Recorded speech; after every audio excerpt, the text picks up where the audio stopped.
எல்லோர்க்கும் நினைத்தது போலே மன வாழ்க்கை வாய்த்திடாது. எப்போதும் ஒருவனை எண்ணி தவித்தேன், இப்போது நான் அதை கண்டுபிடித்தேன். கெட்டி மேளம் கேட்கும் நேரம் கூட மாமனோட. இந்த மாமனோட மனசு மல்லியப்பு போலே பொன்னானது.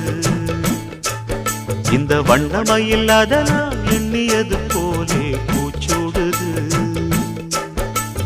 புத்தால கொடுமையும் கூடி வருது, சந்தோஷ நினப்பொரு கோடி வருது.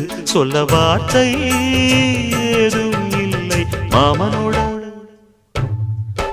இந்த மாமனோட மனசு மல்லியப்பு போலே பொன்னானது. இந்த வண்ணமயில் அதனால் எண்ணியது போ